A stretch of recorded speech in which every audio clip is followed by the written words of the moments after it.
sound like confidence in Newfoundland Labrador's offshore oil and gas?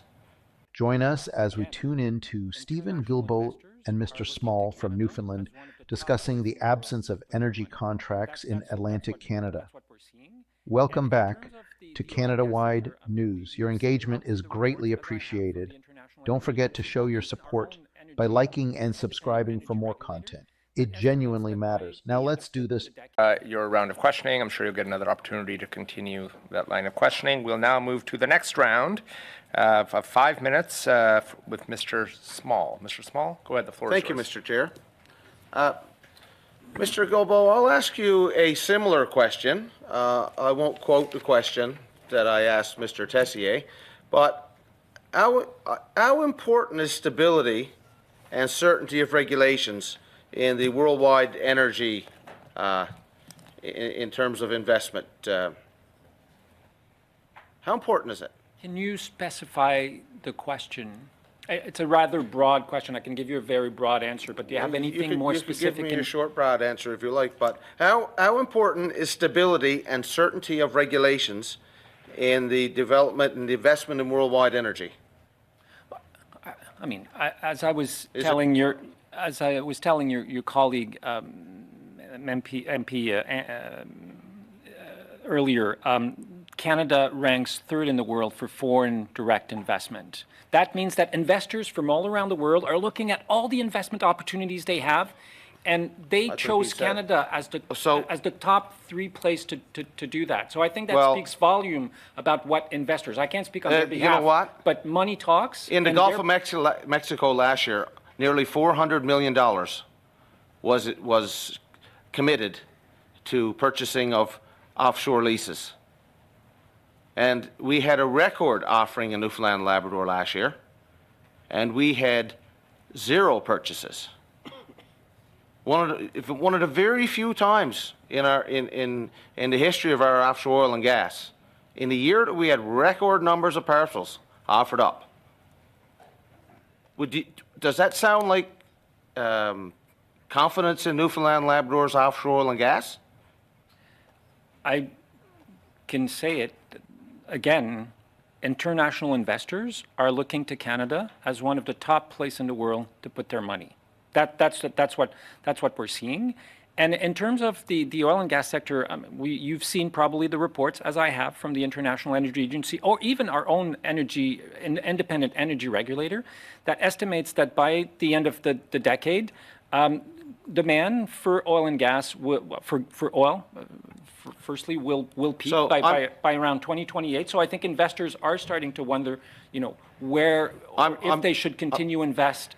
Mr. Gilbo, I'm sure it warms the cockles of your heart to see what your party's done, your government's done, about international to destroy figures, the confidence in Newfoundland and Labrador's offshore oil and gas industry. With Bill C-69, which we're waiting to see version 2 of it because it's unconstitutional, and now it's referenced over 30 times. Speaker? We have a point of order, Mr. Small. I'll ask you to hold. We have a point of order from Ms. Jones. Ms. Jones, go ahead on your point of order. Thank you. I'd like to point out to the committee in testimony last week by the CNLOPB, we asked if they felt that the industry was being held hostage by any legislation in this bill or previous bills, and they answered no, and the same was answered by the CNS as well. Okay, colleagues, I want to hear the point of order from Ms. Jones. Colleagues, I'll ask you once again.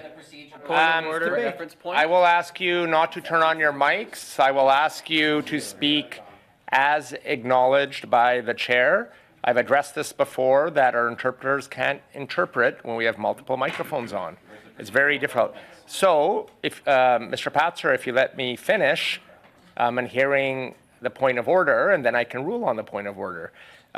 Ms. Jones, I would just ask you on your point of order not to use it as debate, to provide the procedural relevance of your point of order. If there is a future point of order by yourself or anybody else on the committee, around the committee table. But colleagues, I would appreciate that you do not interrupt until I can hear enough to make a ruling on the point of order. Now we have a point of order from Mr. Angus. Mr. Angus, go ahead on the point of order. Well, thank you, Chair. You just answered my question. I couldn't hear whether it was a point of. I've heard a lot of non-points of order over the year. Considering the unique stance of Canada under the leadership of Team Trudeau and Stephen Guilbeault, who have cast energy demands in a rather demonizing light distinct from global expectations, one wonders if this has instilled a sense of trepidation among potential international investors, with the world clamoring for energy solutions that are grounded in reality rather than in the idyllic narratives often spun by the current administration. There is a palpable concern. Furthermore, Guilbeault's forecasts of temperature changes spanning over half a century beg the question of their relevance, especially when juxtaposed against the potential of his political career being significantly shorter in duration. If his tenure were to conclude within a year and he transitions to a circuit of global talk shows, what lasting impact would his policies have? Indeed, how does this narrative align with the Liberal Party's vision, and what implications might this have for Canada's future in the energy sector? I invite your perspectives on the unfolding scenario with Stephen Guilbeault and the Liberal Party's approach to these critical issues. Thanks for watching Canada Wide News. Your engagement is greatly appreciated. Don't forget to show your support by liking and subscribing for more content. It genuinely matters. See you in the next video. Jones. Chair, cut it off as well. Okay, colleagues, I want to hear the point of order from Ms. Jones. Colleagues, I'll ask you once again. I will ask you not to turn on your mics. I will ask you to speak as acknowledged by the chair.